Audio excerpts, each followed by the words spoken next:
บูชาพระรัตนตรัยทำวัดเย็นร่วมกัน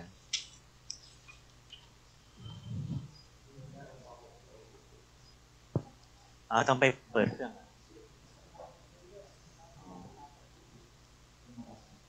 ปงอาบัติก่อนก็ได้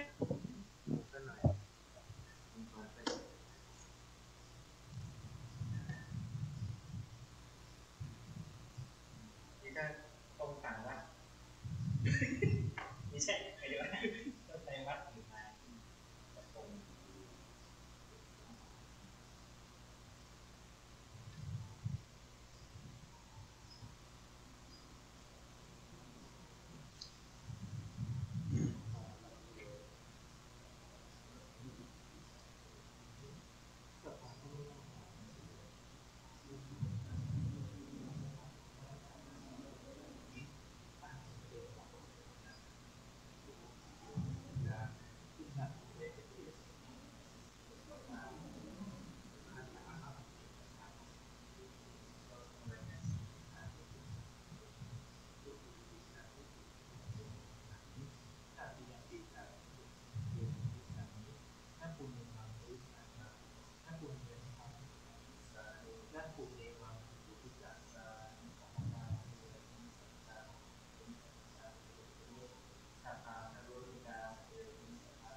เอานี่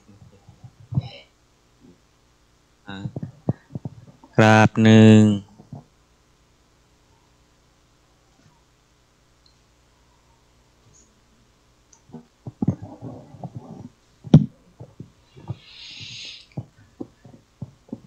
โยโสภะคะวะอะระหังสัมมา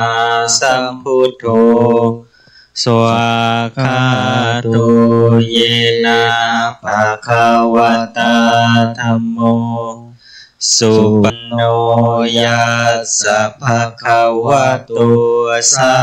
วกสังโฆธัมมายังภะคะวันตังสัทธัมมังสัสสังฆังอิเมหิสักการเรหิยะถาระหังอาโรปิเต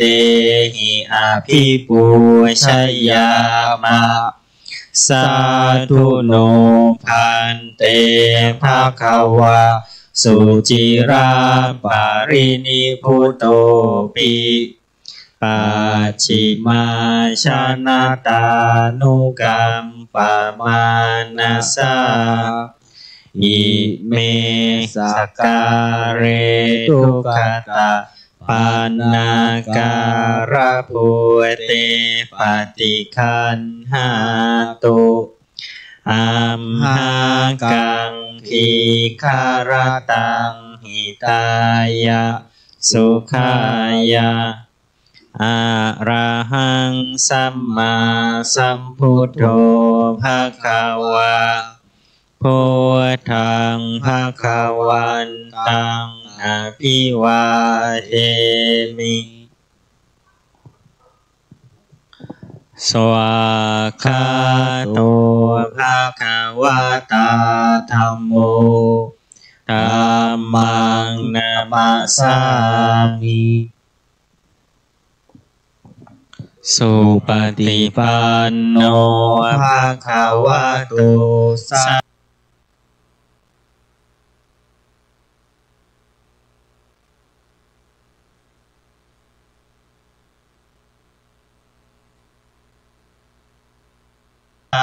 วกสังโฆ สังฆังนะมามิหันธรรมยังพุทธัสสะภะคะวะโตปุพพาคณมการังเจวะพุทธานุสตินยัญจะกะโรมาเส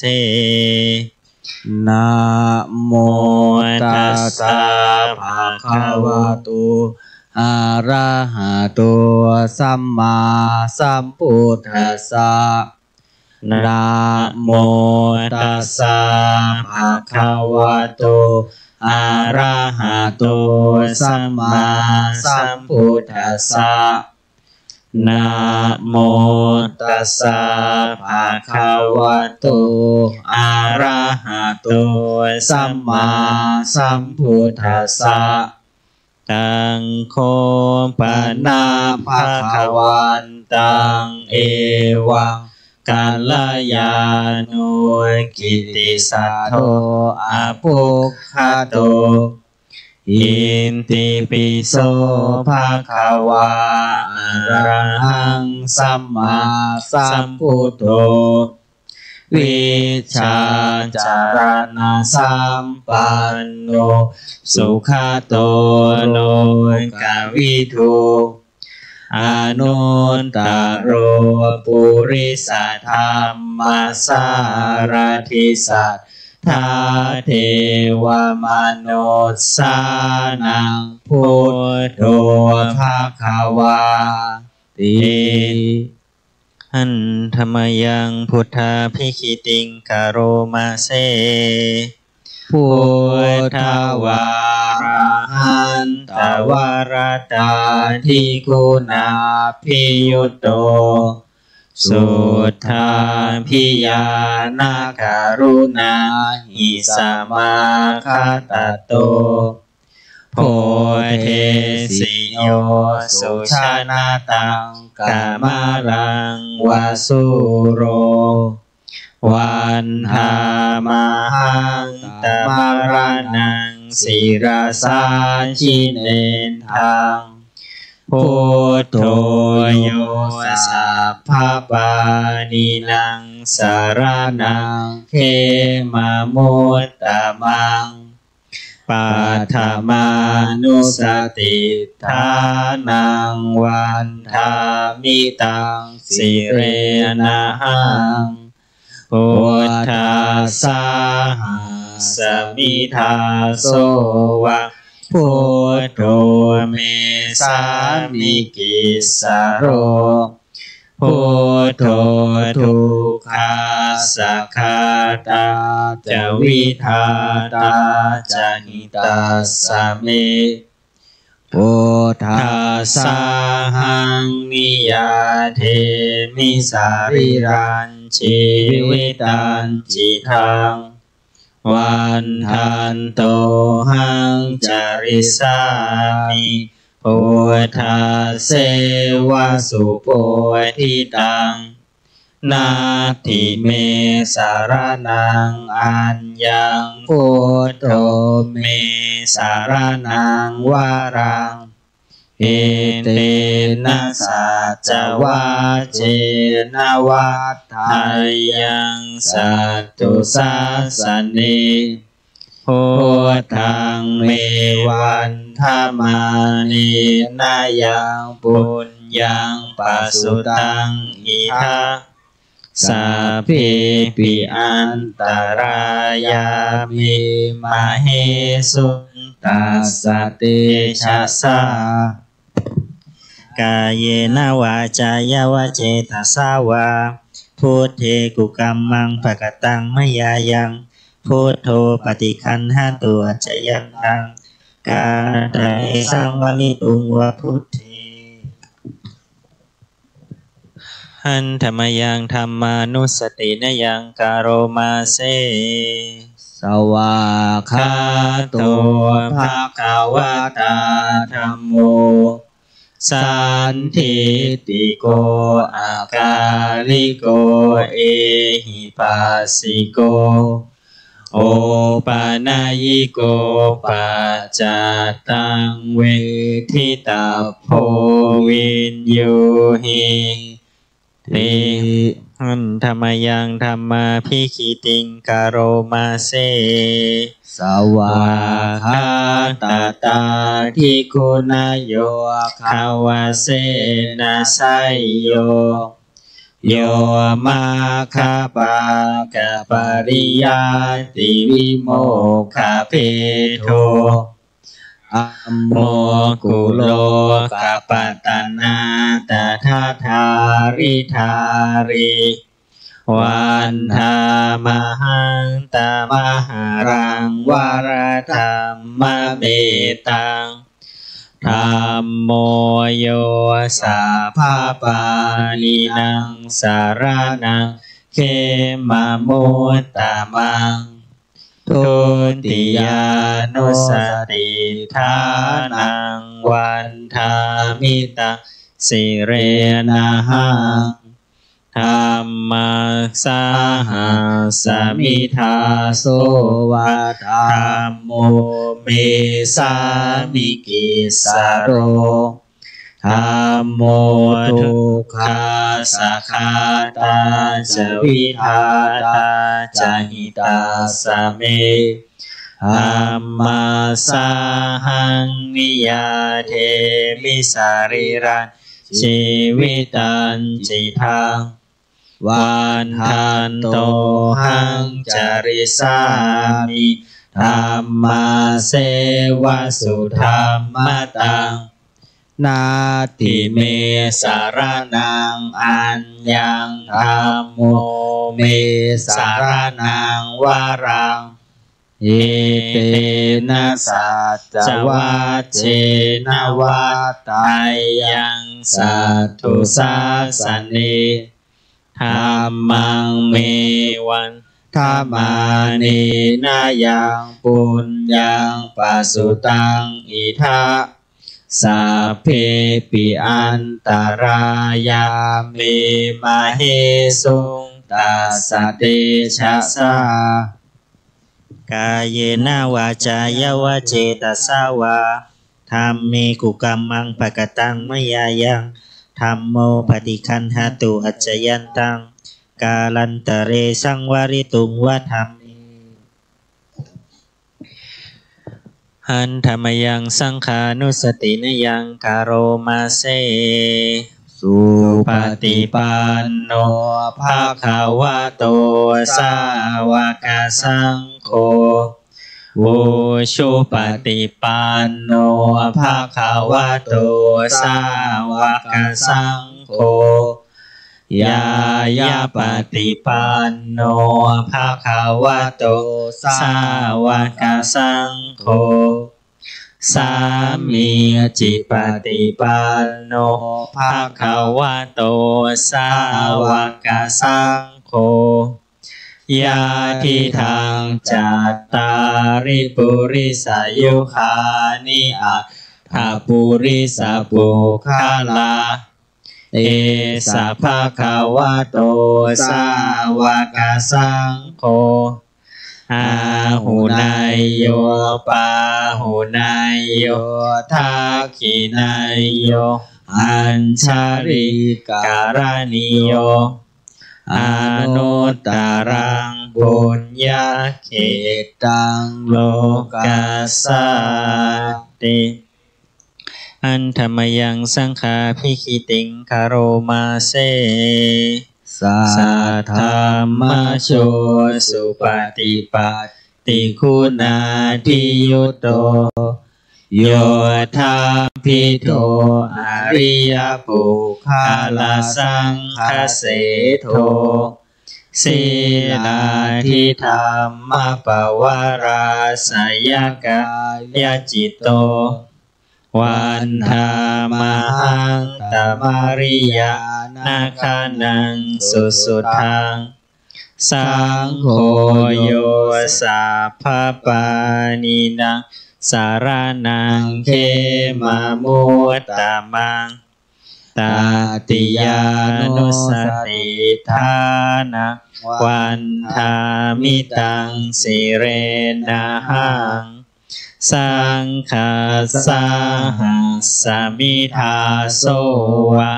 สังโฆเมสามิกิจสโรสังโฆทุกขาสัคาตาจาวิทาตาจาหิตาสเมสังฆาสาหังมิยาเทมิสาริรันชีวิตันจิทังวันทันโตหังจาริสามิสังฆาโสปฏิปันนตังนาทิเมสารนังอัญญังสังโฆเมสารนังวารังเอเตนะสัจวัตเจนะวัฏอา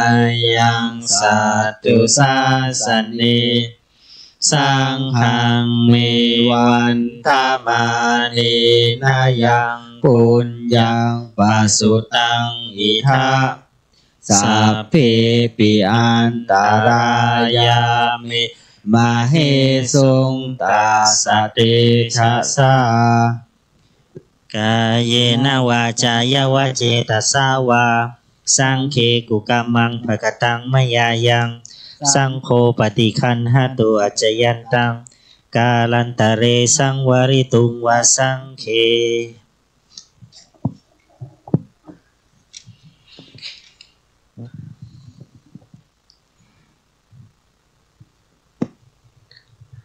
หน้า15นะเล่มเหลืองหันธรรมยังสารพันเยนะพุทธมังคลาคาทายโยพนามาเสสัมพุทโธทิปาทังเสโตนิสินโนเจวามาชิเมโกทันโยปุภาภาเคจาอาคานาเยจากาสะโปสารีปุตโตจะทาคีเนหารติเยอุปาลิจาปาชิเมปิจานันโทพายาเพจาคาวัมปติโมคันลาโนจาอุตาเรอิสาเนปิจาราหุโลอิเมโคมัง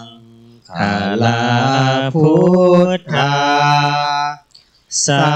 พเพอิทาปฏิทิตา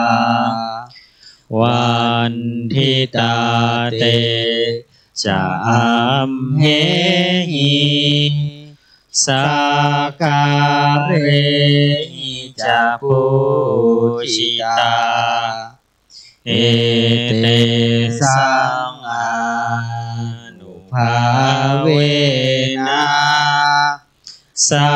พพสุทิภาวันตุโนอิเจวามาจันตานามาสนา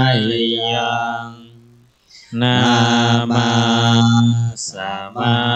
โนราตนา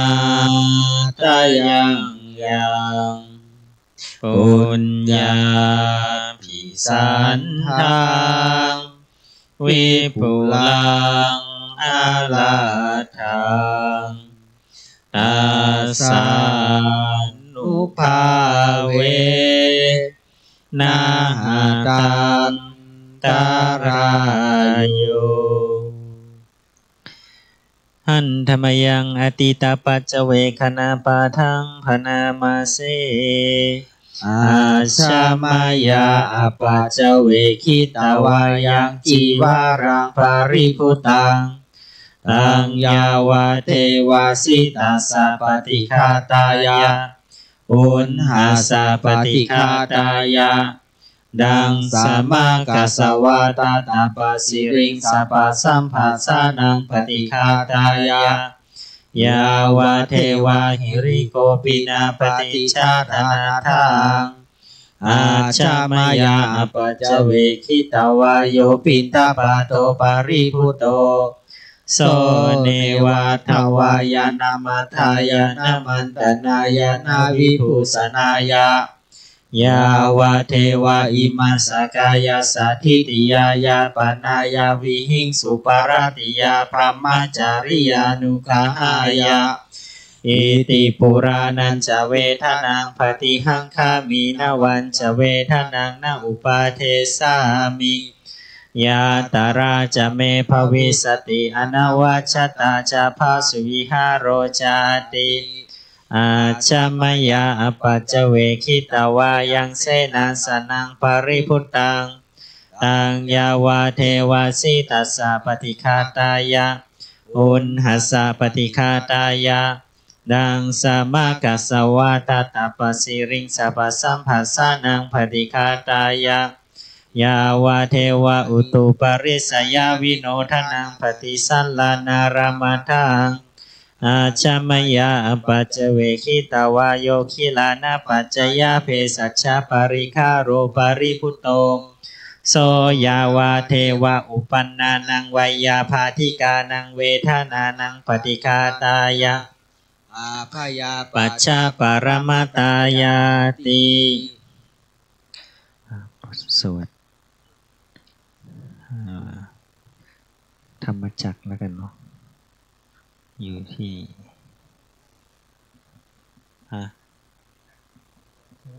วันนี้เอาอย่างวันนี้กับธรรมจักรก็ได้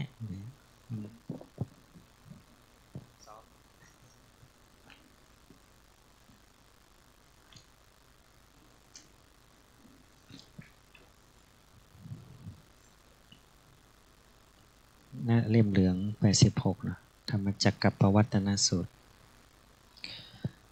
อนุตรังอภิสัมโพธิงสัมพุจิตตวาตถาคโตปัทมังยังอเทเสสิธรรมจักกังอนุตรังสัมมาเทวะปวัตเตนโตโลเกอัปปติวัตติยังยะถาคาตาอุโภอันตาปฏิปัตติจมัญชิมาจตุสวาริยสัจเจสุวิสุทธังญาณทัสสนังเทสิตังธรรมราเชนะสัมมาสัมโพธิกิตตมังนาเมนะวิสุตตังสุตังธรรมจักกับปวัตตนังไวยากรณปาเทนะสังคีตันตัมภนามเสเอวัมเมสุตังเอกังสมายังภควาภาราณสียังวิหารติอิสิปตะเนมิขตาเยตราตระโกภควาปัญจวัคคีเยภิกขุอามัมเตสิทาเวเมภิกขเวอันตาปัพพชิเตนันเสวิตาพาโยจายัง กาเมสุขามาสุขันลิกานุโยโคหิโนคัมโมโพธุชนิโกอนาริโยอนัตตสันหิโตโยจายะอาตกิลมัฏฐานุโยโคทุโคอนาริโยอนัตตสันหิโตเอเตเตภิกขเวอุโพอันเตอนุปคัมมัชฌิมาปฏิปทาตถาคเตนะอภิสัมพุทธาจักขุการณิญาณการณิอุปสัมมา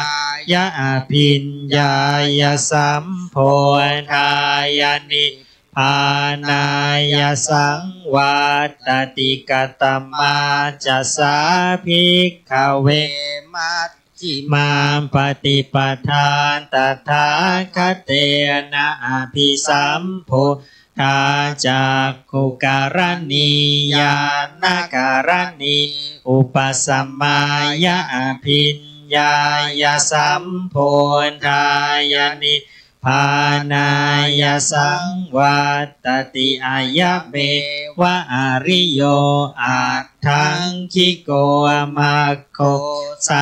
ยทิทังสัมมาทิฏฐิสัมมาสังกัปโปสัมมาวาจาสัมมากัมมันโตสัมมาอาชีวะสัมมาวายาโมสัมมาสติสัมมาสัมมาทิฏฐิยังโคสาภิกขเวมัชฌิมาปฏิปทาตถาคเตนะอภิสัมพุทธาจักขุการณิญาณการณิอุปสัมมายะอภิญญายสัมโพธายานิพานายสังวัตติอิทังโคปันภิกขเวทุกขังอริยสัจจังชาติปิทุกขาชราปิทุกขามรณะปิทุกขังโสกปริเทวทุกขมนาสุปายาสาปิทุกขาอาปิเยหิสัมปโยโคทุโคปิเยหิวิปปโยโคทุโคยัมปิชังนาลภติตัมปิทุขังสังคิเตนะปัญจุปาทานะขันธาทุกขาอิทังโคปันภิกขเวทุกขสมุทัยโยอริยสัจจะยายังตัณหาโปโนภาวิกะนันทิราคะสหคตาตราตราพินันทินิสัยยทิทากามตัณหาภวตัณหาวิภวตัณหาอิทังโคปันภิกขเวทุกขนิโรโทอริยสัจจังโยตัสสะเยวตัณหายะเสสาวิราคนิโรโทจาโคปฏินิสักโคมุตติอนาลโยอิทังโคปันภิกขเวทุกขนิโรธคามินีปฏิปทาอริยสัจจังวะอริโยอัตถังคิโกมาโคไสยทิทาสัมมาทิฏฐิสัมมาสังกัปโปสัมมาวาจาสัมมากัมมันโตสัมมา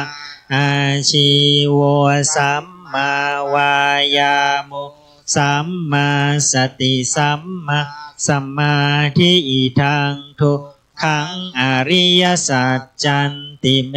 ภิกขเวปุพเพอนันนุสุเตสุธรรมเมสุจัก ขุงอุทาปาทิญาณังอุทาปาทิปัญญาอุทาปาทิวิชชาอุทาปาทิอาโลโกอุทาปาทิตังโคปานิทังทุขังอริยสัจจังปริญญายันติเมภิกขเวปุเพอนันโนสุเตสุธัมเมสุจักขุงอุทาปาทิญาณังอุทาปาทิปัญญาอุทาปาทิวิชชาอุทาปาทิอาโลโกอุทาปาทิตังโคปานิทังทุขังอริยสัจจังปริญญาตันติเมภิกขเวปุอนันโนสุเตสุธัมเมสุจักขุงอุทาปาทิญาณังอุทาปาทิปัญญาอุทาปาทิวิชาอุทาปาทิอาโลโกอุทาปาทิอิทังทุกขสมุทัยโยอริยสัจจันติเมภิกขเวปุเพอนันโนสุเตสุธัมเม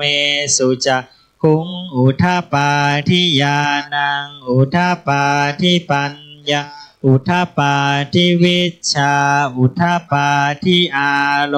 โกอุทาปาทิตังโคปานิทังทุกขสมุทัยโยอริยสัจจังปหาตะพันติเมภิกขเวอนันโนสุเตสุธัมเมสุจักขุงอุทาปาทิญาณังอุทาปาทิปัญญาอุทาปาทิวิชชาอุทาปาทิอาโลโกอุทาปาทิตังโคปานิทังทุกขสมุทัยโยอริยสัจจังปหินันติเมภิกขเวอนันโนสุเตสุธัมเมสุจักขุงอุทาปาทิญาณังอุทาปาทิปัญญาอุทาปาทิวิชชาอุทาปาทิอาโลโกอุทาปาทิอิทังทุกขานิโรธอริยสัจจันติเมภิกขเวปุเพอนันโนสุเตสุธัมเมสุจักขุงอุทาปาทิญาณังอุทาปาทิปัญญาอุทาปาทิวิชชาอุทาปาทิอาโลโกอุทาปาทิตังโคปานิทังทุกขานิโรธอริยสัจจังสัจจิกาตาพันติเมภิกขเวปุเพอนันโนธัมเมสุจักขุงอุทาปาทิญาณังอุทาปาทิปัญญาอุทาปาทิวิชชาอุทาปาทิอาโลโกอุทาปาทิตังโคปานิทังทุกขานิโรธอริยสัจจังสัจจิกตันติเมภิกขเวปุเพอนันโนสุเตสุธัมเมสุจักขุงอุทาปาทิญาณังอุทาปาทิปัญญาอุทาปาทิวิชชาอุทาปาทิอาโลโกอุทาปาทิอิทังทุกขานิโรธคามินิปฏิปทาอริยสัจจันติเมภิกขเวปุเพอนันโนสุเตสุธัมเมสุจักขุงอุทาปาทิญาณังอุทาปาทิปัญญาอุทาปาทิวิชชาอุทาปาทิอาโลโกอุทาปาทิตังโคปานิทังทุกขานิโรธคามินีปฏิปทาอริยสัจจังภาเวตาพันติเมภิกขเวปุเพอนันโนสุเตสุธัมเมสุจักขุงอุทาปาทิญาณังอุทาปาทิปัญญาทิวิชชาอุทาปาทิอาโลโกอุทาปาทิตังโคปานิทัง ทุกขานิโรธคามินีปฏิปทาอริยสัจจภาเวนตวิตันติเมภิกเวปุอนันโนสุเตสุธรรมเมสุจักขุงอุทปาทิญาณอุทปาทิปัญญาอุทปาทิวิชชาอุทปาอาโลโกทิยาวกีวันจะเมภิกขเวอิเมสุจตุสุอริยสัจสุเอวันติปริวัตตังทวาทสาการังยถาภูตังญาณทัสสนังนสุวิสุทธังอโหสิเนวตาวาหังภิกขเวสเทวเกโลเกสมาระเกสพรัมมเกสัสมณพรัมมณีปัจจายสเทวมนุสายอนุตตรังสัมมาสัมโพธิอภิสัมพุทโธปัจจัญญาสิงยโตจะโคมนิภิกขเวอิเมสุจตุสุอริยสัจเจสุเอวันติปริวัตตังทวาทสาการะยถาภูตังญาณทัสสนะสุวิสุทธังอโหสิอาถาหังภิกขเวเทวเกโลเกสัมมาระเกสะพรัมมเกสัสมณพรัมมณิยาปัจจายสเทวมนุสายอนุตตรังสัมมาสัมโพธิอภิสัมพุทโธปัจจัญญาสิงญาณัญจะปนเมทัสสนังอุทปาทิอกุปปามิวิมุตติอายมันติมาชาตินาติธานิปุนาภโวติมโวจะภัคควาอัตตมนาปัญจวัคคียาภิกขุภัคควโตภาสิตังอภินันทุสมิงจะปนาวายะการณาสมิงพันยมาเนอายสมัตโตโกณทัญญาสวิราชังวีตมะลังธรรมจักขุงอุทปาทิยังกินจิสมุทัยธรรมังสัพพันตังนิโรธธรรมันติปวัตติเตจะภควตาธรรมจักเกปุมมาเทวาสะธรรมนุสาเวสุงเอตัมภควตาภาระนาสิยังอิสิปตะเนมิขทายเยอนุตตรังธรรมจักกังปวัตติตังอาปฏิวัตติยังสามเณรวาพรหมเณรวาเทเวนวามาเรนวาพรหมุนาวาเกณจิวาโลกัสสมินติอุมมานังเทวานังสัทธังสุตวะจาตุมมหาราชิกาเทวะสัทธมนุสาเวสุงจาตุมหาราชิกานังเทวานังสัทธังสุตวะตาวติงสาเทวาสัทธมนุสาเวสุงตาวติงสานะเทวานังสัทธังสุตวายามะเทวาสัทธมนุสาเวสุงยามานะเทวานังสัทธังสุตวะตุสิตาเทวาสัทธมนุสาเว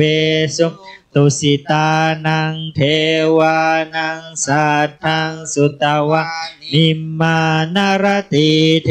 วะสัทธมนุสาเว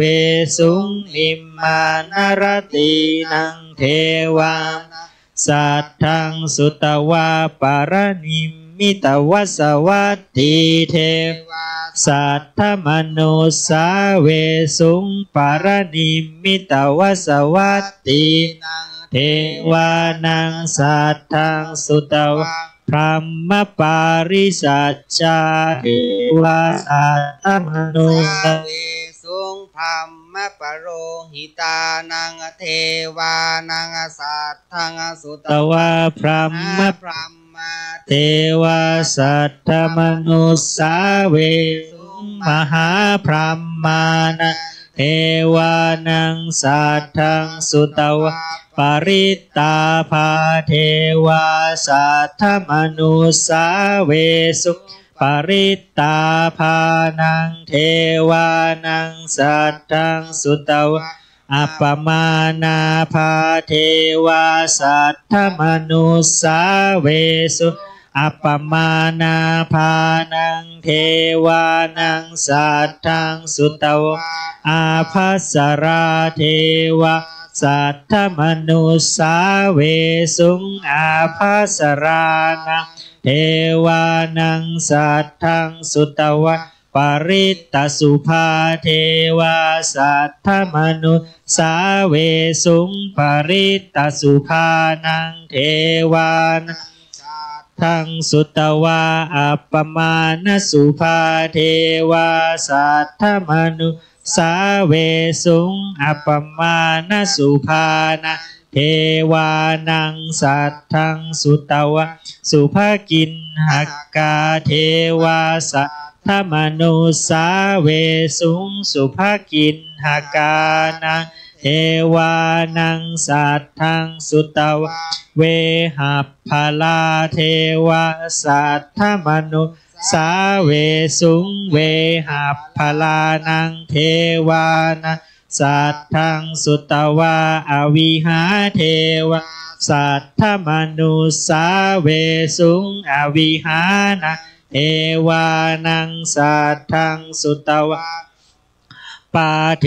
วาสัทธมนุสาเวสุงอัตตาปานะเทวานังสัทธังสุตวะสุทัสสาเทวาสัทธมนุสาเวสุสุทัสสานังเทวานังสัทธังสุตวะสุทัสสีเทวาสัทธมนุสาเวสุงสุทัสสีนังเทวานังสัทธังสุตวะ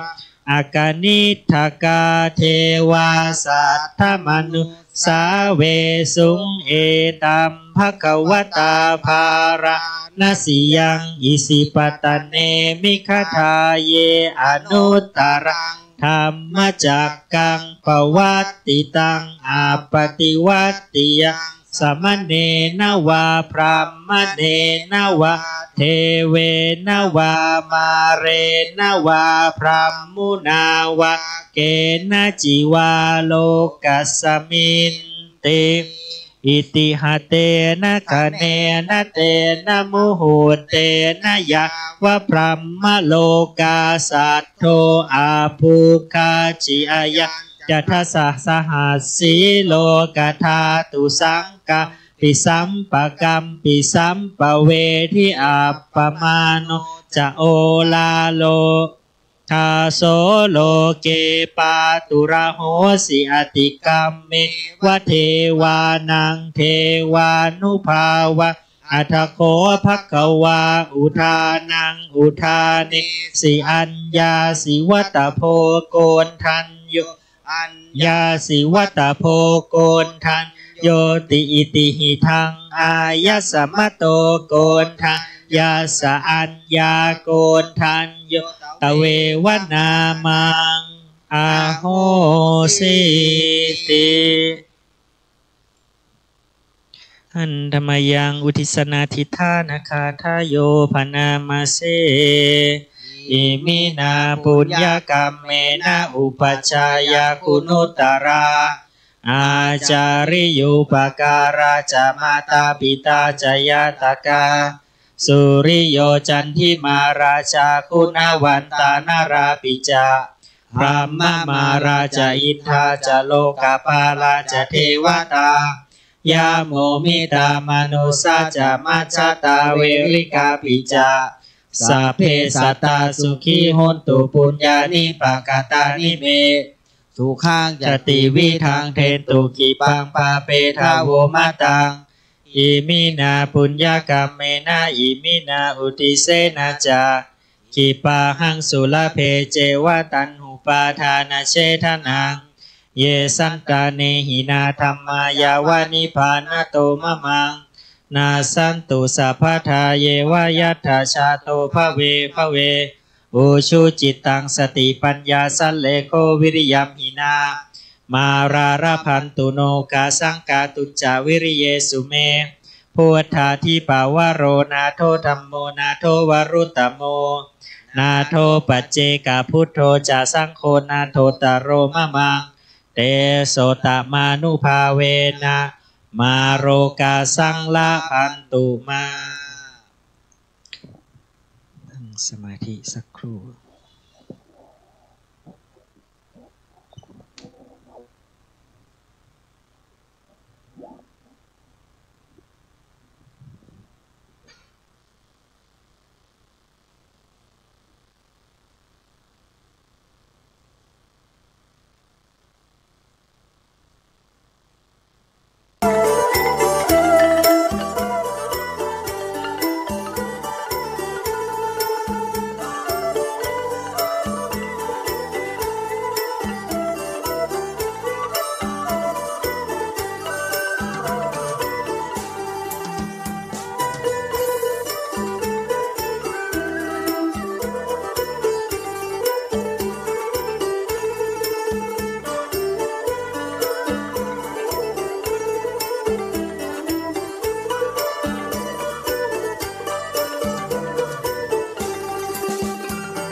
สมควรแก่เวลาแผ่เมตตา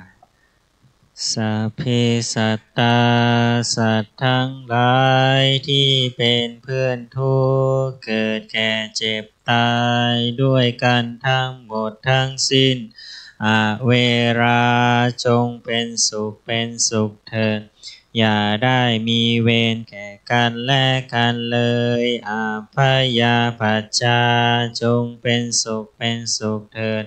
อย่าได้พยาบาทเบียดเบียนซึ่งกันและกันเลยอานิคาจงเป็นสุขเถิดอย่าได้มีความทุกข์กายทุกข์ใจเลยสุขีอัตตานังปริหารันตุจงมีความสุขกายสุขใจรักษาตนให้พ้นจากทุกภัยทั้งสิ้นเถิดทั้งหลายที่ท่านได้ทุกข์ขอให้ท่านมีความสุขท่านทั้งหลายที่ท่านได้สุขขอให้สุขยิ่งขึ้นไปสัพเพสัตตาสัตว์ทั้งหลายที่เกิดเป็นชาลาผู้ชาที่เกิดเป็นอันทชาที่เกิดเป็นสังเสทชาที่เกิดเป็นโอปปาติกาจงมารับเอากุศลผลละบุญให้ทั่วทุกตัวสัตว์เถิดกดน้ำพื้นเมืองอิตังทานากัมมังวิปานาปัจจโยโหนตุโนนิจังอิตัง ศีลกัมมังนิปปานาปัจจยโยโหนตุโนนิจังอิตังภาวนากัมนิปปานาปัจจยโยโหนตุโนนิจังยังกินจิกุสัลกัตตพังกัมมังสัพเพหิกาเตหิกาตังปุญญังโนอนุโมทัมสุนันโตพนโตเยเตวะอัสสมิงธาเนอาทิคัตทิขายุกาสาธาหนตุสาภาสัตตานังสุขีอัตตานปาริหารันตุมาตาปิสุขิตาหนตุตุขะปะโมจันตุสัพเพกาสุขิตาหนตุตุขาปาโมจันตุสัพอายาตากาสุขิตาหนตุตุขาปาโมจันตุสัพเพปิสาสะยัคขาสัพเพเปตาสุขิตาหนตุตุขาปาโมจันสัพเพนัคขตาสุขิตาหนตุตุขาปาโมจันสัพเพเตวาสุขิตาหนตุตุขาปาโมจันตุสัพเพริยุปัจจยสุขิตาหนตุตุขาปาโมจันตุสัพพะสัมปติสามิชันตุโวพุทโธมังกาลาสัมพุโตสัมพุทโธทีปาทุตตโมพุทธมังคะมาคัมมาสัพพะทุกขาปามุญจาเรธัมโมมังคะสัมพุโตคัมภีโรทุทธโสอันละมาคัมมาสัพพะพยาปามุญจาเรสังโฆมังคาลาสัมพุโตวาลาทักขิไนอนุตตโรสังฆามังคาละมาคัมมาสัพพะโรคาปามุญจาเร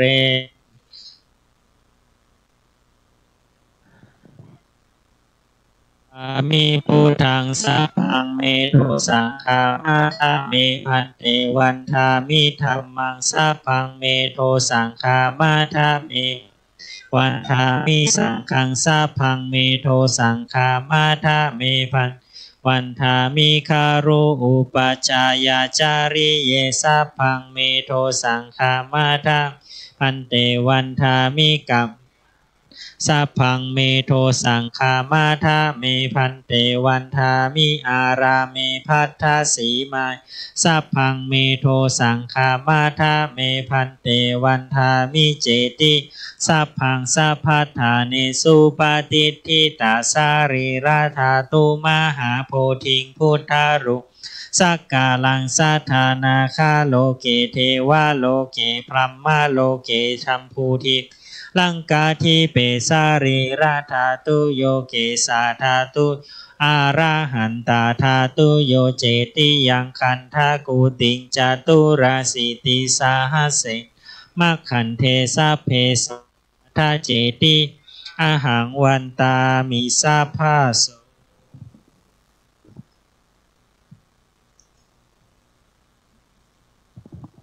ทานน้อยวันทามิพันเตสัพพังอาปาระคามาทามิพันเตมยากาตังปุญญังสามินาอนุโมทิตาพังสามิกาตังปุญญังไมหังทาตัพพังสาธุสาธุอนุโมทา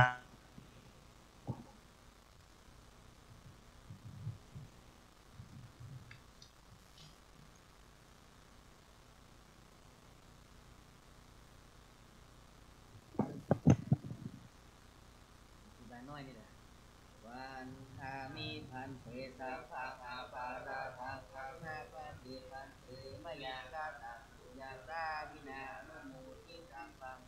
มินากาตังปุญญังไมหังทาตัพพังสาธุสาธุอนุโมทามิสาธุ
นี่ด้วยไง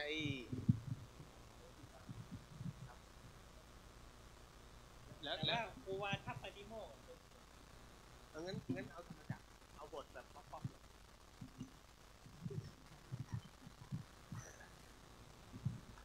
คืนนี้เป็นพุทธเนาะนะฮะโอ้โหเอาเลยครับก็เมื่อกี้ที่จบลงไปก็เป็นการทำวัดเย็นนะฮะของคณะสงฆ์วัดฝายหินนำโดยท่านพระครูสมุธีรเชษฐ์นะฮะหลวงนะอันไหน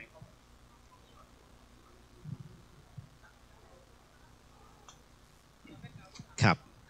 คุณกำลังฟังสถานีวิทยุ FM 104.50 เมกะเฮิรตซ์นะครับก็สถานีวิทยุเพื่อการศึกษาพระพุทธศาสนาและวัฒนธรรมเป็นสถานีพระพุทธศาสนาโดยแท้จริงนะครับออนแอร์ตลอด24ชั่วโมงนะครับก็ฐานปฏิบัติการของเราก็วัดฝายหินฮะหลังมหาวิทยาลัยเชียงใหม่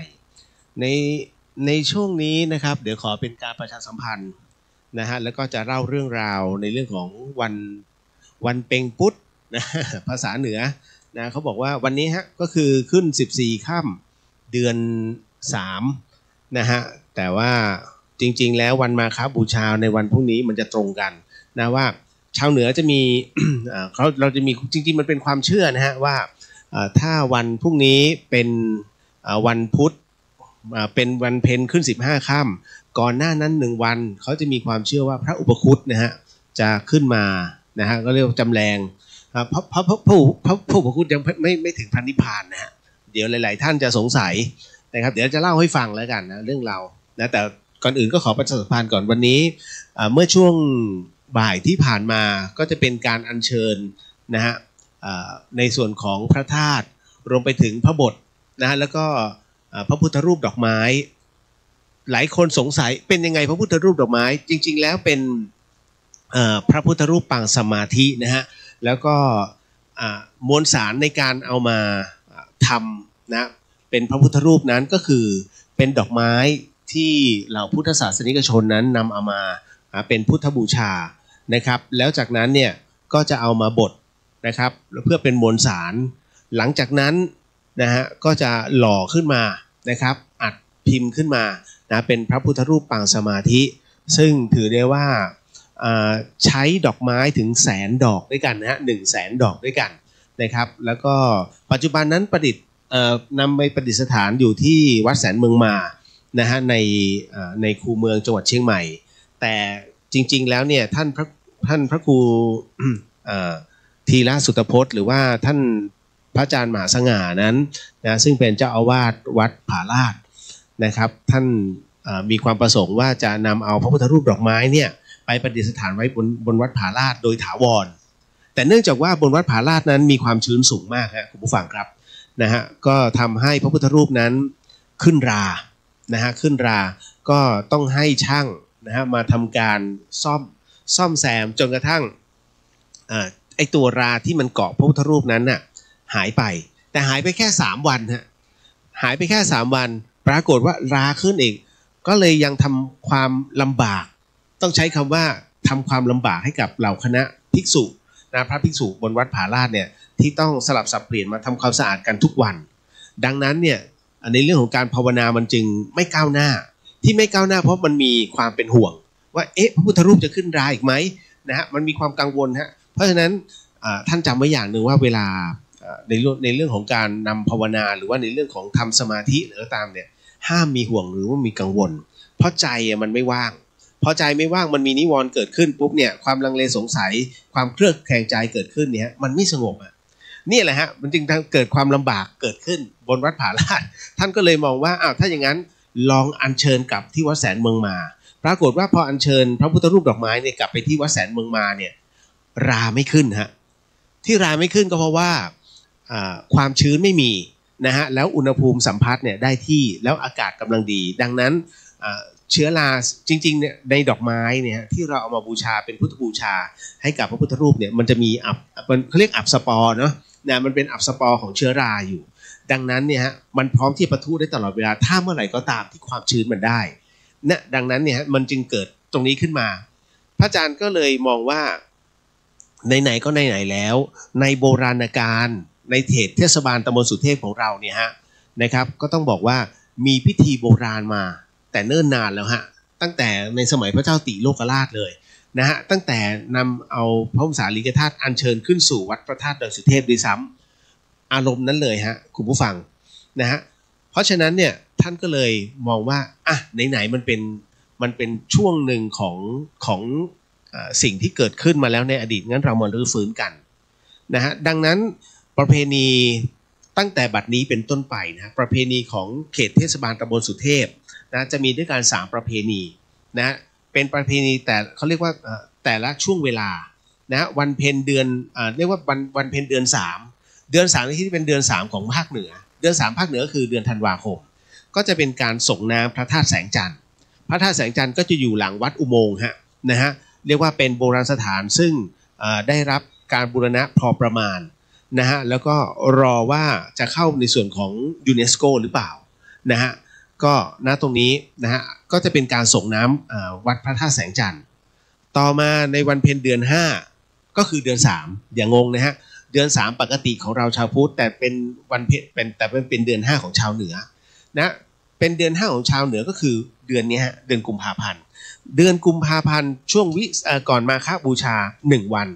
นะฮะก็จะเป็นการอัญเชิญนะฮะเรียกว่า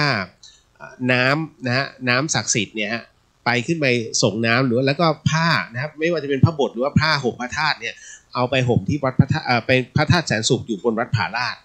นะฮะโดยใช้เส้นทางธรรมชาติก็คือต้องวัดฝายหินนะวัดฝายหินเนี่ยที่ผมกำลังบรรยายอยู่แล้วเดินนะฮะเดินด้วยเท้าผ่านเส้นทางธรรมชาติเป็นเส้นทางโบราณนะฮะผ่านไปยังวัดสามยอบวัดสามยอบนั้นเป็นวัดโบราณเลยนะฮะเป็นวัดโบราณเรียกว่าเกือบจะ1,000 ปีได้แล้วฮะเพราะว่ามีการขุดค้นพบแต่ไม่สามารถจะทำให้บูรณะกลับมาเป็นวัดได้เหมือนเดิมเพราะว่าเนื่องจากว่าวัดนี้อยู่ในเขตอุทยานแห่งชาติสุเทพปุยนะฮะจะทำอะไรก็ตามเนี่ยพอมันอยู่ในเขตอุทยานแล้วมันค่อนข้างจะลำบากก็เหลือไว้แต่โครงสร้างถ้าวันพรุ่งนี้ท่านขึ้นมานะแล้วร่วมขบวนในการเดินนะท่านก็จะพบจะเจอนี่ฮะในส่วนของวัดสามยอบแล้วจากนั้นก็จะเดินขึ้นสู่วัดผาลาดซึ่งก็ต้องบอกว่าจะมีคชสาร2เชือกนะพญาคชสาร2เชือกเนี่ยอัญเชิญนะ1พระบทพระธรรมนะฮะเป็นในส่วนของพระธรรมเนี่ย1เชือกแล้วก็เป็นส่วนของพระพุทธรูปดอกไม้นะฮะอีก1เชือกเพราะฉะนั้นก็จะอัญเชิญขึ้นสู่หลังช้างแล้วก็เดินนะจากวัดฝายหินพรุ่งนี้เนี่ยจะเริ่มสำหรับในการขึ้นขบวนเนี่ยฮะจะมารวมตัวกัน7 โมงเช้าที่วัดฝายหินนะฮะแล้ว7 โมงครึ่งนะครับก็จะเดินเริ่มเป็นตั้งขบวนแล้วก็เดินขึ้นนะฮะผ่านช่อง7เก่าเนี่ยฮะไปเส้นทางโบราณเลยนะฮะคุณผู้ฟังมันมีที่มาที่ไปก็เดี๋ยวจะเล่าให้ฟังเช่นกันแต่วันพรุ่งนี้เนี่ยช่วงวันพรุ่งนี้เป็นวันมาฆบูชาวันเพ็ญเดือน3โดยปกตินะซึ่งเรียกว่าเป็นวันจตุรงคสันนิบาตนะฮะ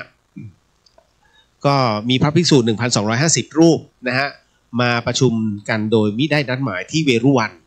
นะฮะแล้วเหตุการณ์ที่2ก็คือพระภิกษุทั้งหมดนั้นเป็นเอหิภิกขุอุปสัมปทาเป็นพระอรหันต์ทั้งสิ้นประการที่3ก็คือพระที่มานั้นเป็นพระผู้ซึ่งทรงอภิญญา6ทุกรูปฮะนะประการที่4ก็คือเป็นวันเพ็ญเดือน3นั่นเองนะครับทั้ง4เหตุการณ์นั้นที่เกิดขึ้นนะครับก็ต้องบอกว่าเราจึงเรียกวันนี้ว่าเป็นวันจตุรงคสันนิบาตนะครับในวันพรุ่งนี้นี่เองนะฮะเหล่าคณะพระภิกษุสงฆ์สามเณรประมาณ100 รูปด้วยกันเนี่ยก็จะเดินลงบิณฑบาตช่วง6 โมงเช้านะ6 นาฬิกานะคุณผู้ฟังฮะอย่าจำสับสนนะมันจะมีช่วง2 เวลานะฮะมันมี2 เวลาด้วยกันก็คือในช่วงของ6 โมงเช้านะพระภิกษุสามเณรวัดฝายหินนะครับก็จะเดินลงนะจากวัดฝายหินนะทางบันไดนาคไปสู่ถนนเส้นวัฒนธรรมในมหาวิทยาลัยเชียงใหม่แล้วหลังจากนั้นก็จะทำพิธีในเรื่องของในส่วนของการถวายนะภัตตาหารแล้วหลังจากนั้นพระภิกษุก็จะเดินบิณฑบาตนะแล้วก็จะต้องรีบเดินกลับขึ้นมาบนวัดฝายหินนะฮะเพื่อที่จะมาร่วมในส่วนของเหตุการณ์ประวัติศาสตร์อีกครั้งหนึ่งเป็นครั้งที่2นะฮะก็คือเป็นการอัญเชิญ พระพุทธรูปดอกไม้พระบรมสารีริกธาตุรวมถึงพระบทนะฮะตรงนี้ขึ้นหลังพญาโคชสารทั้ง2 เชือกแล้วก็เดินมุ่งสู่ไปวัดผาลาดนะครับก็ต้องบอกที่มาที่ไปก่อนฮะเนื่องจากว่าพระบทท่านรู้จักไหมพระบทเป็นการเขาเรียกท่านเคยเห็นธงไหมฮะธงตุงเนี่ยตุงแต่ให้นึกถึงตุงนะฮะแต่เราไม่ใช้คำว่าตุงเราจะให้คำว่าเป็นผ้าผืนใหญ่เลยแล้วเขียนพระพุทธรูปนะฮะเป็นการวาดภาพพระพุทธรูปปางเปิดโลกนะฮะซึ่งณตรงนี้นี่เองเนี่ยการปางเปิดโลกเนี่ยคือเป็นการโปรดทั้งหมดทั้งมวลนะทั้งจักรวาลเลยเป็นการโปรดเวนยสัตว์ทั้งหมดขององค์พระสัมมาสัมพุทธเจ้ากรณีตรงนี้นี่เองครับมันมีที่มาที่ไปเพราะว่าในอดีตนะฮะในอดีตเลยนะครับท่านรู้จักดอยคำใช่ไหมฮะวัดพระธาตุดอยคำท่านรู้จักปู่แซะย่าแซะใช่ไหมนี่จริงๆแล้วเนี่ยเมื่อก่อนเนี่ยในสมัยโบราณเขาจะแยกปู่แซะกับย่าแซะนะฮะเรียกว่าคุ้มครองกัน2 จุดด้วยกันเขาเรียกว่าประตูดอยเงินกับประตูดอยคำนะฮะเงินกับทองคำนั่นแหละดอยคำก็คือย่อมาจากทองคำนะฮะประตูดอยเงินนั้นเนี่ยจะมีปู่แซะประตูดอยเงินนั้น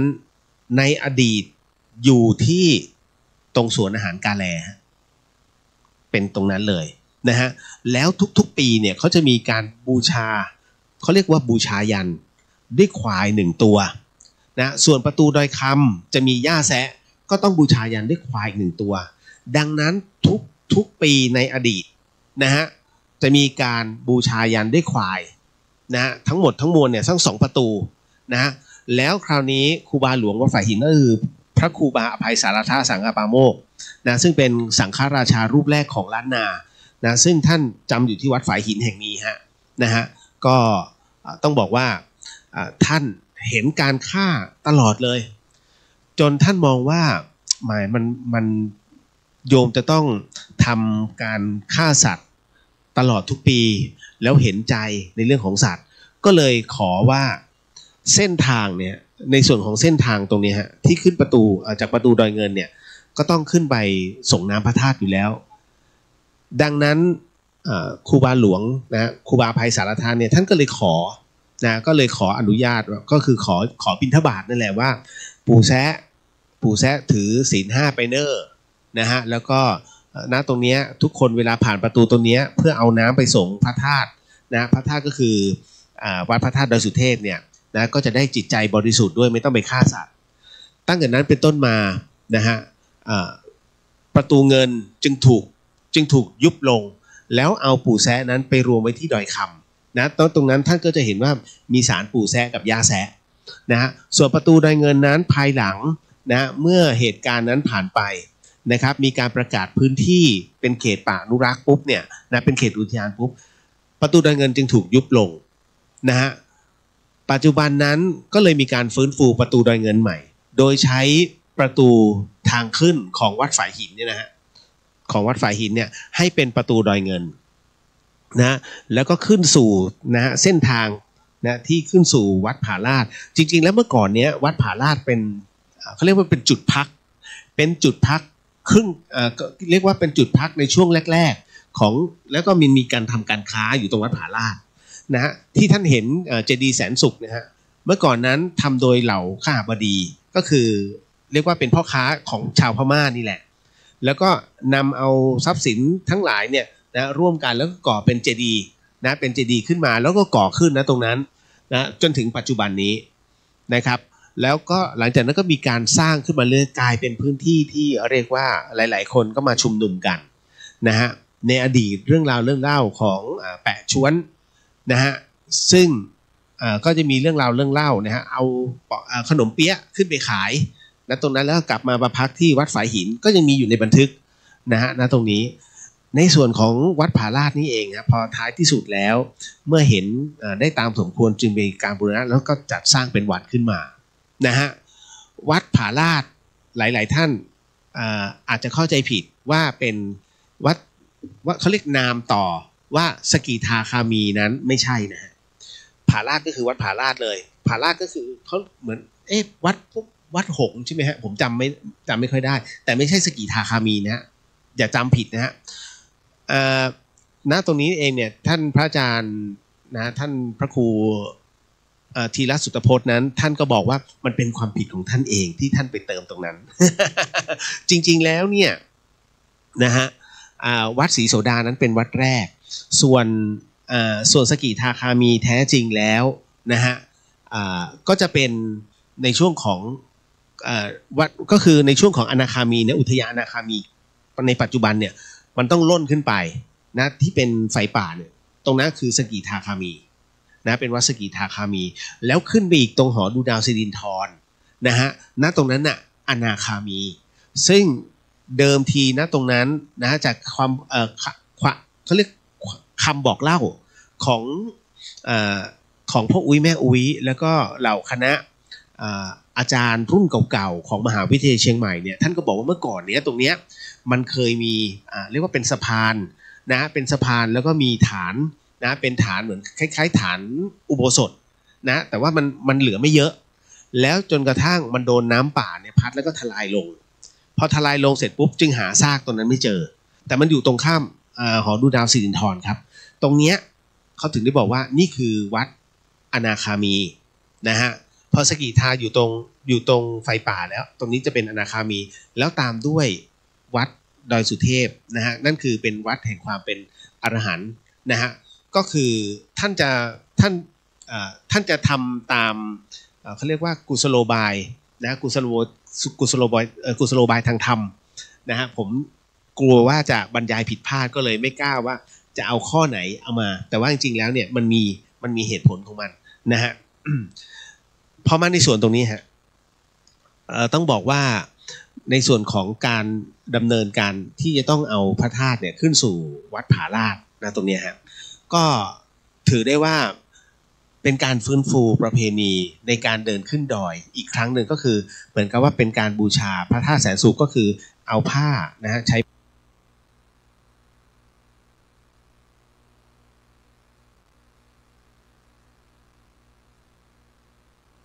ผ้าควายนะที่ต้องเอามาบูชายันกับปู่แซะเพราะปู่แซะบัดนี้นี่ถือศีล 5เป็นที่เรียบร้อยนะครับก็ท่านก็เลยบอกว่าไหนๆก็ตรงนี้แล้วครูบาเป็นผู้ที่เริ่มต้นในเรื่องของส่วนบุญตรงนี้เต็มที่ท่านก็เลยนำเอาวัดฝ่ายหินเป็นจุดเริ่มต้นนะฮะวันพรุ่งนี้ขอเชิญนะฮะถ้าท่านต้องการใส่บาตรพระก่อนนะก็พบกันที่ถนนเส้นวัฒนธรรมในมหาวิทยาลัยเชียงใหม่นะครับก็ช่วงเวลาประมาณสัก6 โมง 7 โมงฮะ7 โมงแล้วพอ7 โมงครึ่งพอท่านใส่เสร็จก็รีบขึ้นมาด้านบนขบวนก็จะเริ่มต้นที่ณตรงนี้เองฮะวัดฝ่ายหินเนี่ยนะฮะก็ค่อยๆทยอยขึ้นนะฮะอาจจะเลทบ้างไม่มีปัญหาเพราะว่ากว่าน้องช้าง2 เชือกคชสารเนี่ยจะมาถึงวัดฝ่ายหินนะฮะกว่าจะอัญเชิญขึ้นมานะก่อนที่นางฟ้าจะมารำกันนะฮะแล้วก็กว่าจะตั้งขบวนนะครับมันก็ใช้เวลาพอสมควรนะครับก็ยังขึ้นมาได้เรื่อยๆนะฮะจุดจอดรถนั้นนะครับหน้าธรรมสถานมหาวิทยาลัยเชียงใหม่รวมถึงในมหาวิทยาลัยเชียงใหม่ก็สามารถจอดได้นะครับในวันพรุ่งนี้ก็ขอเชิญย้อนกลับมาฮะก็จะเล่าเรื่องราวในเรื่องของในค่ำคืนนี้เขาเรียกเพนเดือนพุธ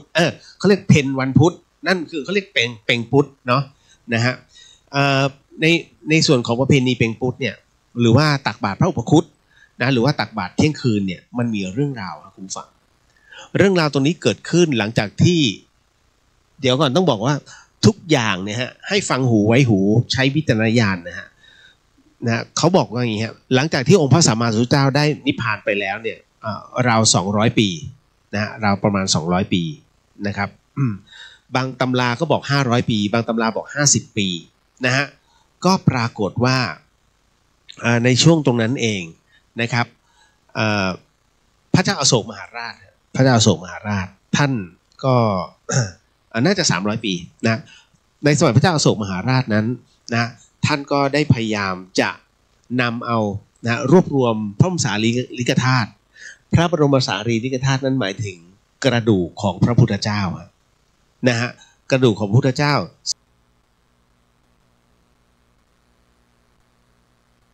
ซึ่งหลายๆท่านก็ยังมีข้อสงสัยว่าพระพุทธเจ้ายังทิ้งกระดูกอะไรอีกไว้อีกนะฮะจริงๆแล้วพระบรมสารีริกธาตุก็คือ ส่วนต่างๆขององค์พระสัมมาสัมพุทธเจ้าซึ่งท่านอธิษฐานเอาไว้ให้เป็นสัญลักษณ์นะฮะท่านอธิษฐานเอาไว้เนี่ยด้วยกันไม่แน่ใจว่า3 ทนานนะฮะ3 ทนานหรือเปล่าคือเยอะมากนะเพื่อท่านได้รู้ว่า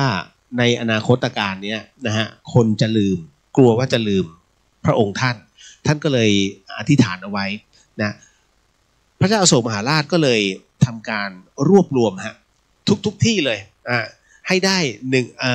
84,000 องค์นะแล้วหลังจากนั้นเมื่อท่านรวบรวมได้ก็ทำการจะเฉลิมฉลองในเรื่องขององค์มหาเจดีย์นะครับนะซึ่งพระเจ้าอโศกมหาราชก็เตรียมทั้งหมดทั้งมวลก็เลยเรียกประชุมสงฆ์นะเรียกประชุมสงฆ์ในอินเดียนะฮะตรงนั้นซึ่งพระสงฆ์ทั้งหมดนั้นเป็นพระอรหันต์ทั้งสิ้นนะฮะคราวนี้ความไปถึงเรียกว่าหัวหน้าคณะสงฆ์นะซึ่งเป็นพระอรหันต์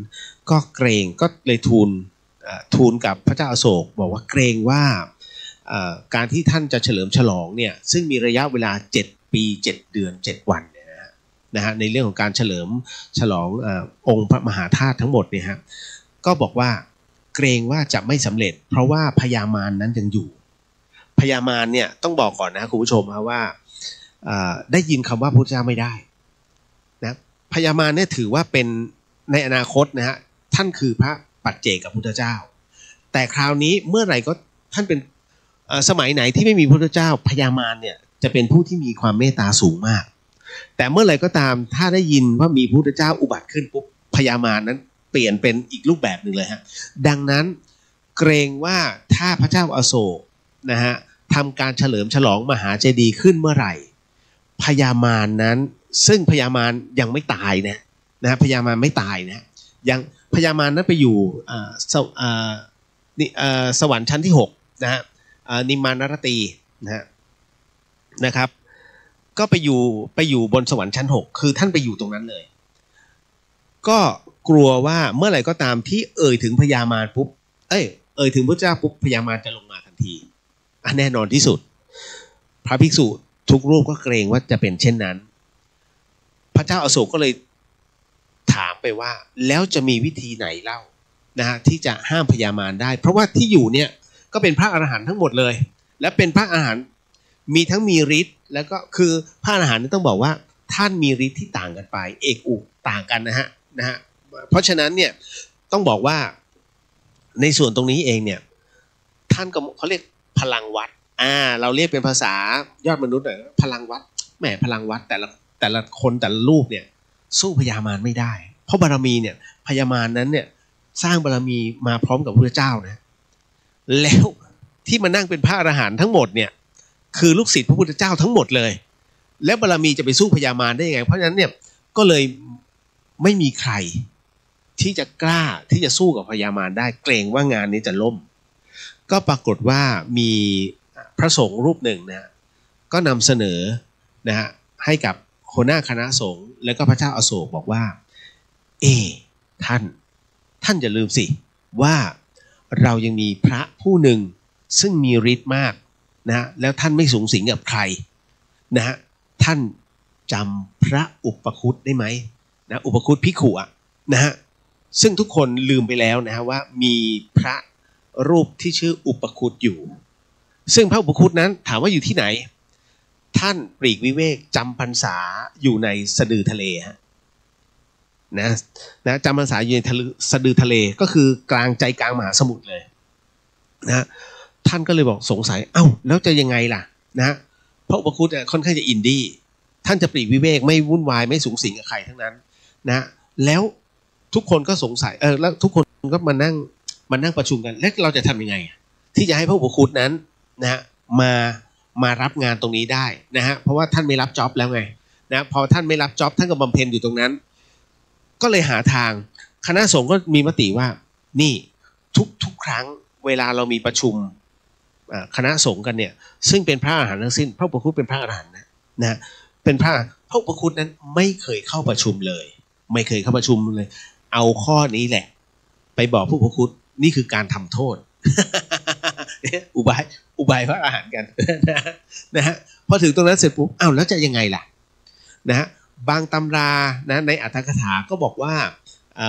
ก็ให้เนนไปตามสามเณรนะฮะซึ่งสามเณรมีอายุแค่7 ขวบนะไปตามกับ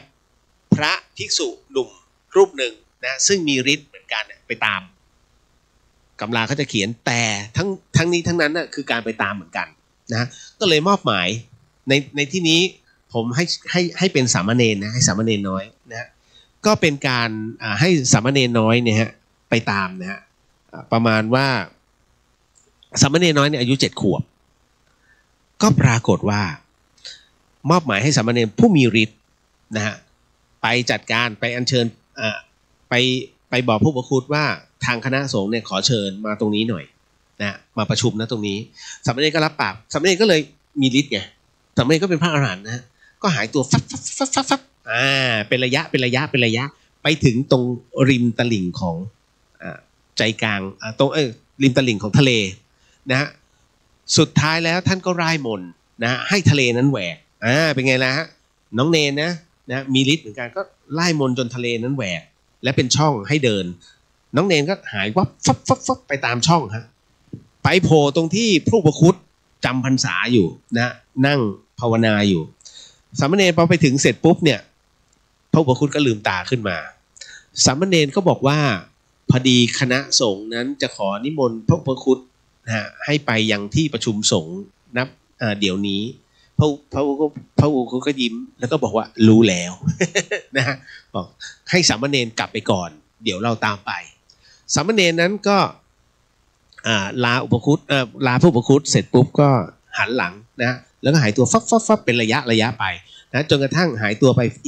อีกระยะหนึ่งก็ฟับมาถึงกลางที่ประชุมสงฆ์ซึ่งเป็นพระอรหันต์ทั้งสิ้นรอพระอุปคุตอยู่พอเนรไปถึงปุ๊บตกใจฮะพระอุปคุตนั่งอยู่ตรงนั้นแล้ว นะนั่งอยู่ตรงใจกลางที่ประชุมสงฆ์นะฮะที่ประชุมสงฆ์ก็บอกพระอุปคุตบอกว่าท่านอุปคุตทุกครั้งเวลามีการประชุมเนี่ยท่านไม่เคยเข้าเลยนะตรงนี้คณะสงฆ์จึงมีมติว่าอยากให้ท่านนั้นอาจต้องมีโทษนะฮะพระอุปคุตท่านก็ยิ้มนะยิ้มแล้วคราวนี้ในการประชุมครั้งนี้ไม่มีพระเจ้าอโศกนะเพราะเป็นการประชุมสงฆ์เป็นการลงโทษสงฆ์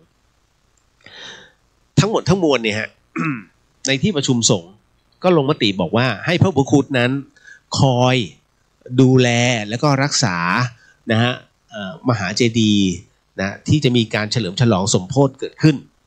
นะครับโดยที่พระเจ้าอโศกนั้นนะฮะจะทำการสมโภชนะฮะตลอดระยะเวลาทั้งหมดทั้งมวลท้ายที่สุดแล้วเนี่ยพระอุปคุตก็รับปากว่าจะ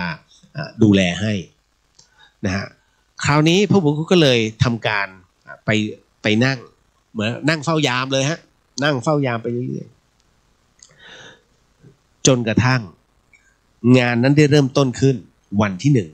1วันที่1ผ่านไปไม่มีอะไรวันที่2ผ่านไปไม่มีอะไร3ผ่านไป4ผ่านไป5ผ่านไป6ผ่านไปไม่มีอะไรวันที่7ฮะของการเริ่มที่ทำการเฉลิมฉลององค์มหาเจดีย์ปรากฏว่า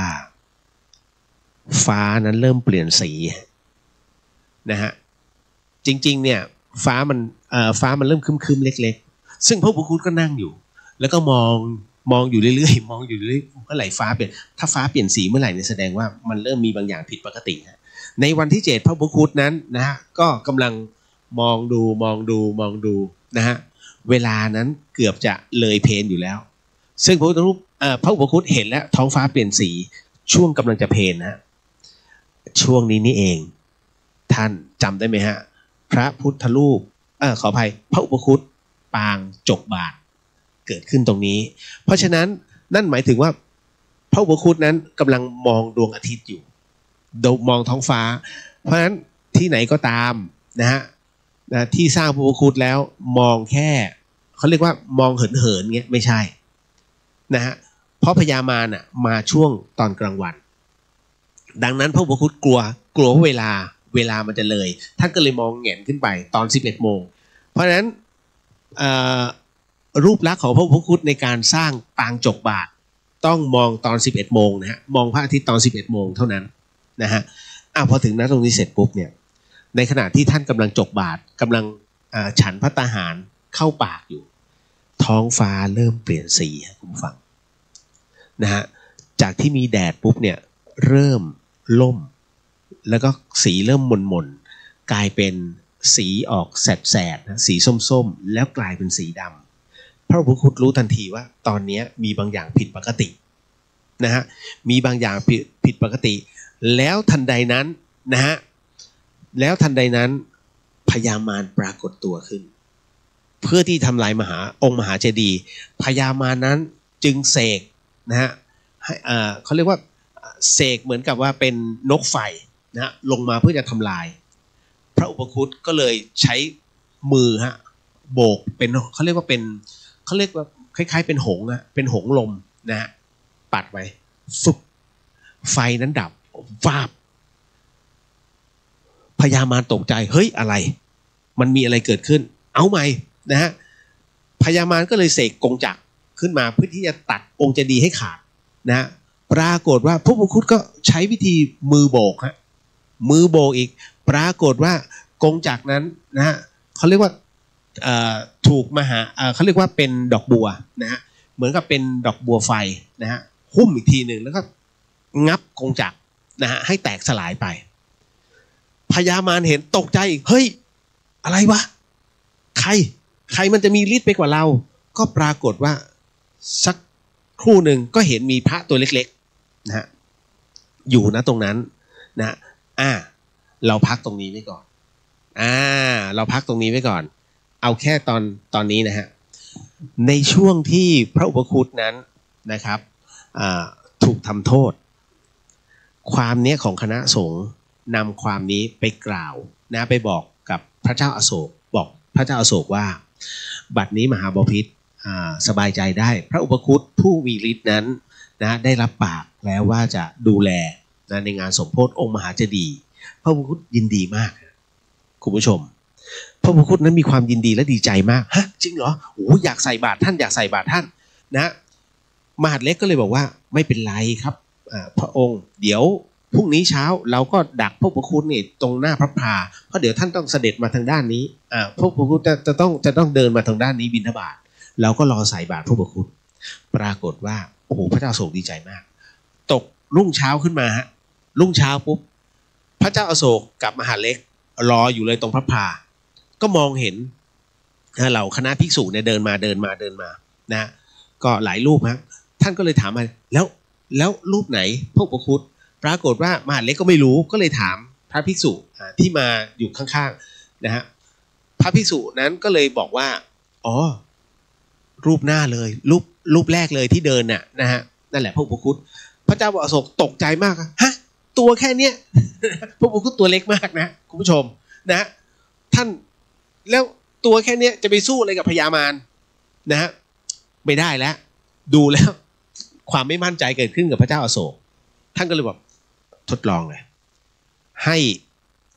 มหาดเล็กไปสั่งควานช้างให้ไปปล่อยช้างตกมันที่อยู่ที่ท่านล่ามไว้เนี่ยให้วิ่งไปนะปล่อยไปหาผู้อุปคุตเลยนะลองดูซิว่าท่านจะทำยังไงก็ปรากฏว่าควานช้างก็เลยไปปล่อย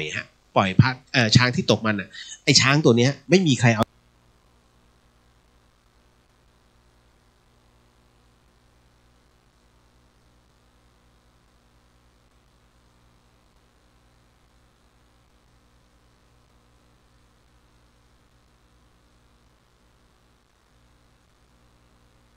อยู่ด้วยบารมีของพระอุปคุตบารมีในการภาวนาของพระอุปคุตจึงทำให้ช้างตัวนี้ที่กำลังตกมันนะฮะแล้วไม่มีใครเอาอยู่เนี่ยยอมสยบมันก็เดินกลับไปพระเจ้าอโศกเห็นแล้วว่าไม่ธรรมดาตัดกลับมาฮะภาพในช่วงที่กำลังปะทะกับพญามารกำลังสงสัยว่าเอ๊ะมันก็มีพระตัวเล็กๆที่นั่งอยู่ตรงนั้นแล้วทำไมหรือว่าพระองค์นี้นะฮะพระสงฆ์รูปนี้หรือเปล่าเนี่ยที่มาคอยขัดขวางเราไม่ได้แล้วไหนมันต้องลองหน่อยแค่พูดปุ๊บพระอุปคุตไปอยู่ตรงหน้าพญามารเลยฮะขึ้นไปบนอากาศเลยนะไปอยู่ตรงหน้าพญามารปรากฏพญามารตกใจเฮ้ยเกิดอะไรขึ้นนะฮะเสร็จปุ๊บก็เลยมีการประลองกันเกิดขึ้นนะฮะระหว่างพญามารกับพระอุปคุต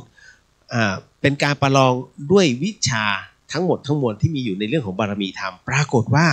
พระอุปคุตนั้นนะฮะ สู้พญามารได้ทุกกระบวนนะแล้วท้ายที่สุดแล้วเป็นตาพระอุปคุตมากพระอุปคุตก็เลยทำการลงโทษในการเอาหัวหมาเน่าเอาหัวหมาเนี่ยนะไปแขวนไว้ที่คอนะฮะพญามารนะฮะแล้วปรากฏว่าท่านก็บอกว่าเอาออกให้ได้นะฮะเอาออกให้ได้นะถ้าออกไม่ได้ก็อยู่ตรงนั้นนะเพราะว่าท่านพยายามจะ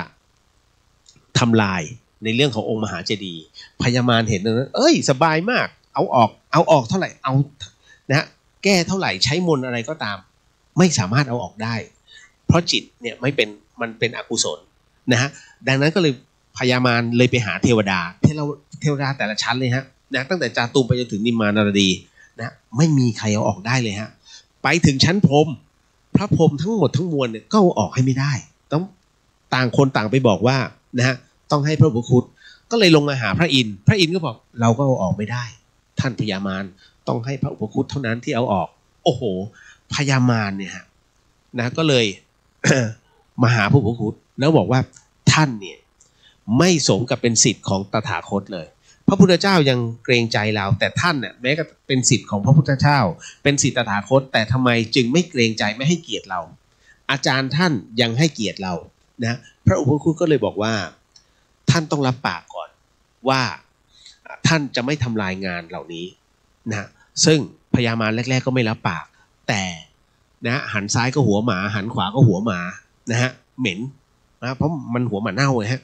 ทนไม่ได้ก็จำใจต้องรับปากก็เลยรับปากพวกผมได้นะถ้างั้นเราจะไม่ทำลายตรงนั้นแต่ขอให้ท่านนั้นนะช่วยเอาหัวหมาเนี่ยออกไปทีนะฮะมันรู้สึกว่าหยามเกียรติเราเหลือเกินนะฮะพระอุคุก็เลยขอโทษนะฮะก็เลยให้พญามารนั้นรับปากท้ายที่สุดพญามารก็รับปากนะฮะแล้วหลังจากนั้นเนี่ยนะฮะพระอุปคุบอกว่าแต่เราก็ยังมีข้อแม้นะแต่เราก็มีข้อแม้อันหนึ่งที่อยากจะขอท่านพญามารก็ถามว่าอ้าวแล้วจะขออะไรอีก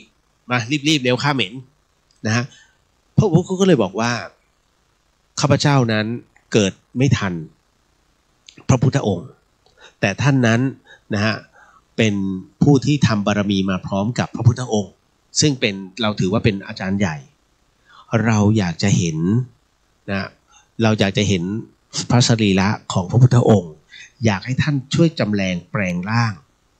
นะให้เป็นพระองค์พระสัมมาสัมพุทธเจ้าหน่อยได้ไหมนะฮะเราอยากจะเห็นสักครั้งหนึ่งพญามารก็บอกโอ้ยแค่นี้ได้แต่เราก็ต้องขอท่านว่าถ้าเราแปลงแล้วเนี่ยห้ามกราบเรานะ นะพระพุทธก็รับปากหลังจากนั้นพระพุทธก็เลยร่ายมนต์นะฮะทำให้หัวหมาเนี่ยนะฮะหลุดออก พระพุทธคราวนี้ในเมื่อต้องรักษาสัจจะซึ่งกันและกันเพราะอย่าลืมนะพญามารเนี่ยนะฮะอนาคตนะฮะในอนาคตในภายภาคหน้าเนี่ยพญามารจะเป็นพระปัจเจกพุทธเจ้าพญามารก็เลยบอกว่าถ้างั้นตามสัญญางั้นข้าก็จะแปลงร่างให้เจ้าได้เห็นว่าพระพุทธเจ้านั้นนะฮะมีรูปร่างหน้าตาเป็นอย่างไรเอาแล้วนะ1 2 3แปลงร่างวิ่งพระอุปคุตนั้นพอเห็นพระพุทธเจ้าทันทีปุ๊บนะฮะสิ่งที่พระอุปคุตทำนั่นคือ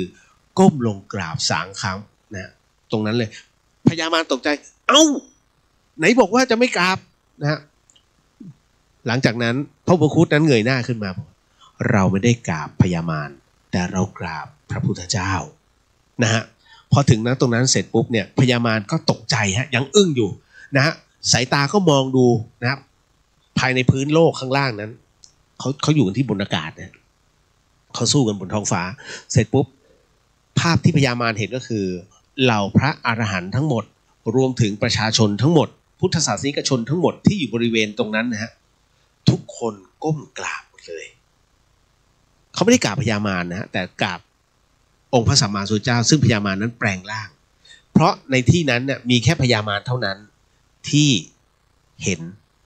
และก็อยู่ในสมัยของพระพุทธเจ้าหลังจากนั้นเมื่อ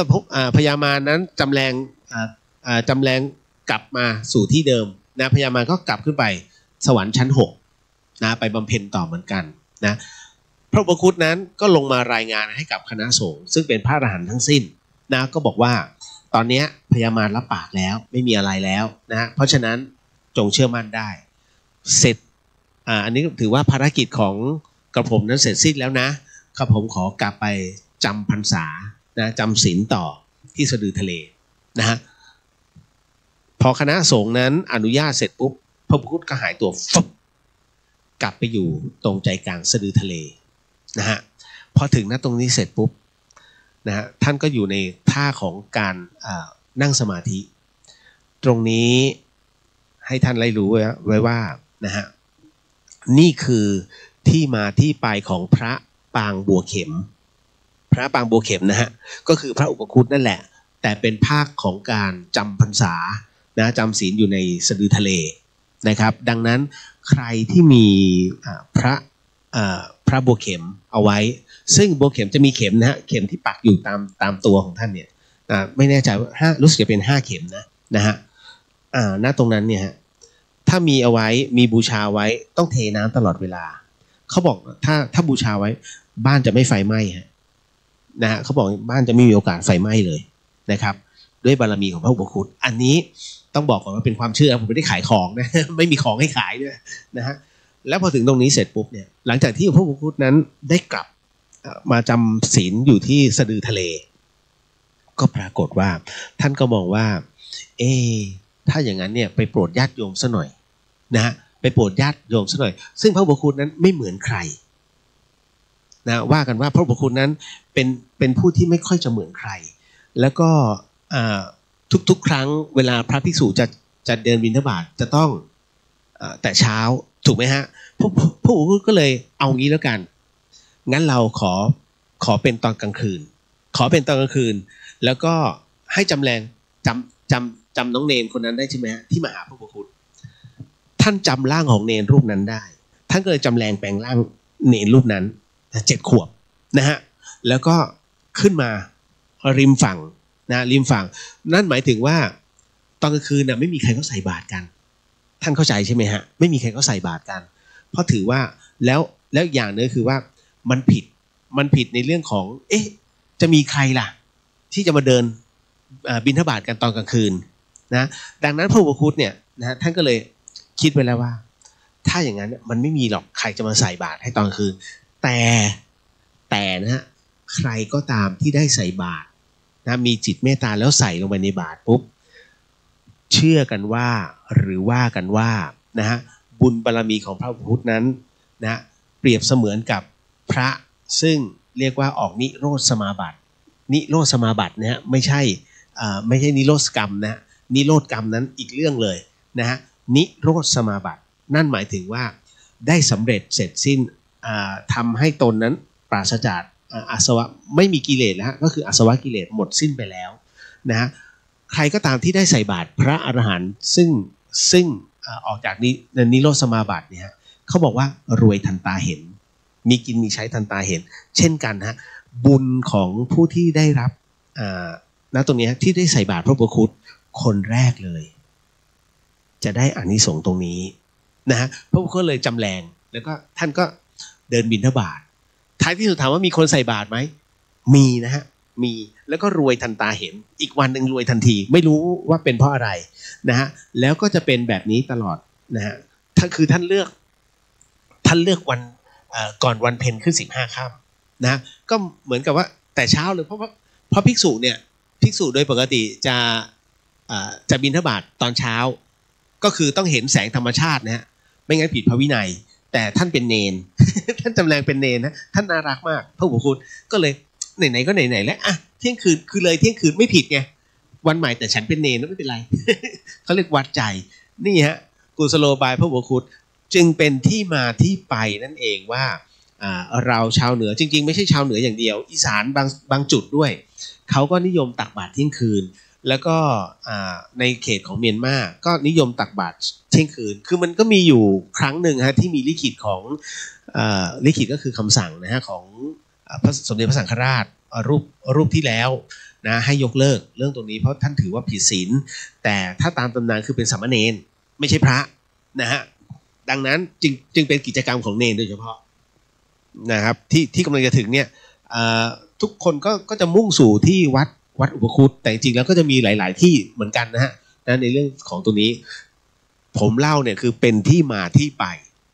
อันนี้เก็ตนะฮะในเรื่องของตักบาตรเป่งพุทธนะฮะก็คงจะได้เวลาพอสมควรแล้วเดี๋ยวอีกสักครู่นึงคืนนี้เดี๋ยวเจอกันผมก็เลยจะขอพระอาจารย์ว่าเดอะเฮียนเนี่ยคืนนี้เดี๋ยวไปจัดตรงน้ำตก เดี๋ยวระหว่างห้องส่งกับน้ำตกกำลังคิดอยู่ว่า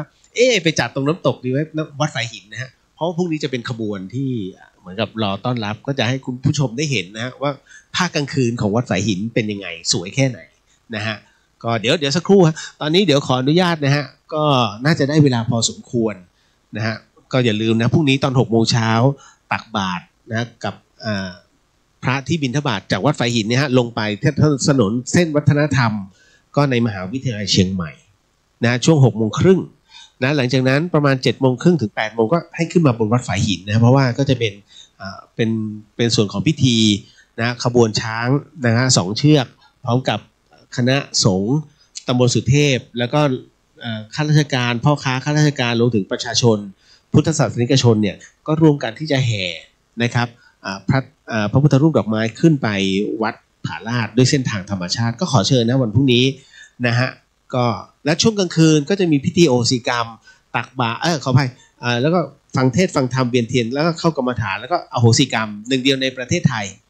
นะที่ครบจบกระบวนการบนวัดฝายหินพรุ่งนี้ก็จะเริ่มประมาณ 18:30 นาทีนะครับแล้วยาวไปเลยนะครับก็ครั้งเดียวนะเพราะว่าจะต้องทำทุกวันขึ้น15 ค่ำเท่านั้นนะแล้วก็เจอกันในวันพรุ่งนี้นะครับเจอกันในวันพรุ่งนี้บนวัดฝายหินนะครับสำหรับตอนนี้ขอคืนเวลานี้ให้กับทางสถานี FM 104.50 เมกะเฮิรตซ์แล้วก็ช่อง YouTube ของ